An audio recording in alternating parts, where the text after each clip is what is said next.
ایک یہودی تھا، بلکہ یہودیوں کا عالم تھا.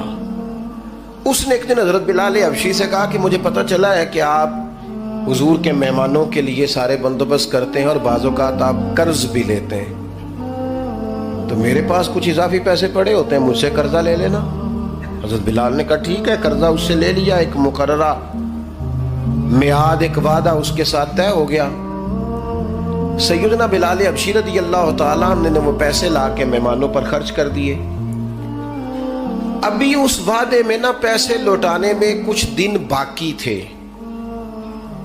نبی کریم علیہ السلام، سیدنا فاروق اعظم، چند اور صحابہ مدینہ منورہ کے ایک چوک میں موجود تھے، تو وہ یہودی مطالبہ کرنے آ گیا. آپ کو میری پوری بات کی سمجھ آ رہی ہے؟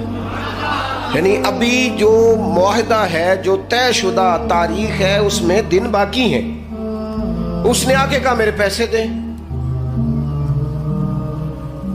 تو نبی پاک علیہ السلام نے فرمایا ابھی تو وعدے میں وقت باقی ہے. اس نے معاذ اللہ سخت باتیں کرنی شروع کر دی، سخت. اب آپ کے پاس دلیل بھی ہو، آپ سچے بھی ہوں، وعدے میں ٹائم بھی ہو، تو کسی کی سخت بات سنی جاتی ہے. اور جہاں بھائی وعدہ آئے گا تو دیکھی جائے گی تیری اتنی ضرورت. اب جب اس نے سخت بات کی تو سیدنا عمر فاروق نے تلوار پہ ہاتھ رکھا. حضرت عمر ہے نا، شیر ہے نا اللہ رسول کے، ہاتھ رکھا تلوار پر. نبی پاک علیہ السلام نے فرمایا عمر جلدی نہ کر. بڑی بردباری سے، حلیمی سے، اطمینان سے، سکون سے. حضور فرمانے لگے عمر اس نے پیسے لینے ہیں، وہ مطالبہ کر سکتا ہے، تمہیں چاہیے تھا کہ تم اسے کہتے ذرا نرمی کر، مجھے کہتے پیسے ادا کر دے.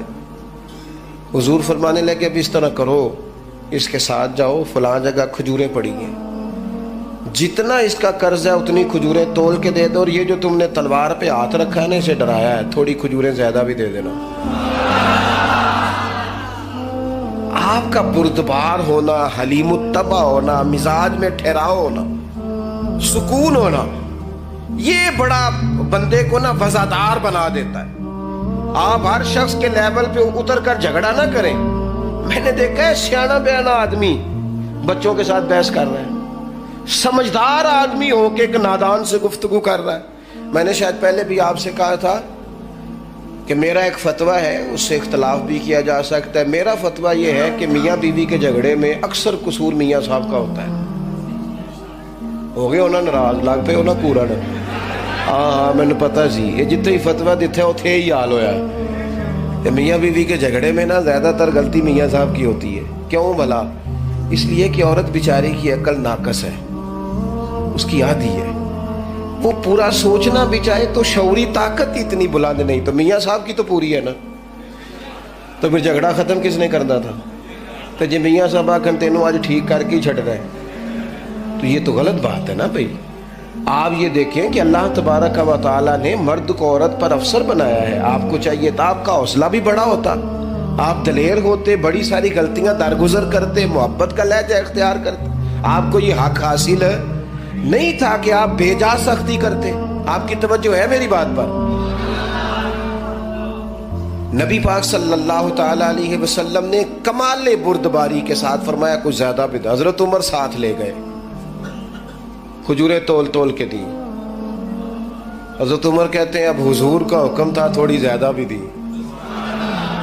لیکن وہ سیدنا عمر کے مزاج میں جلال تھا. فرماتے ہیں وہ مجھے کہنے لگا عمر ایک بات کرنی تھی.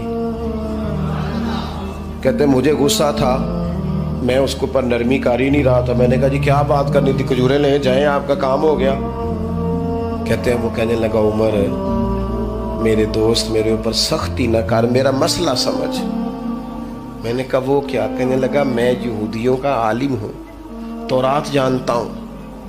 میں نے نا تورات میں آخری نبی اللہ کے محبوب علیہ السلام کی جتنی شانیں پڑھی تھی نا، وہ ساری رسول پاک میں موجود ہے.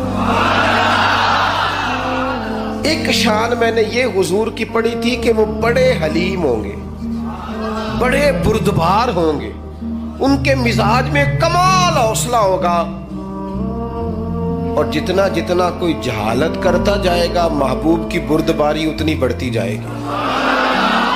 عمر میں نے جان بوجھ کے قرضہ دیا تھا، باقی ساری شانیں دیکھ لی تھی، یہ میں دیکھنا چاہتا تھا.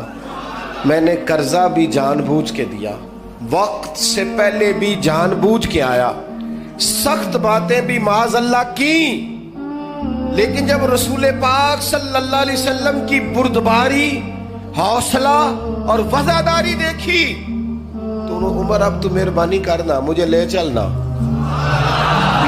مجھے نبی پاک سے معافی بھی لے کے دے دے اور رسول پاک کا کلمہ بھی پڑھوا دے.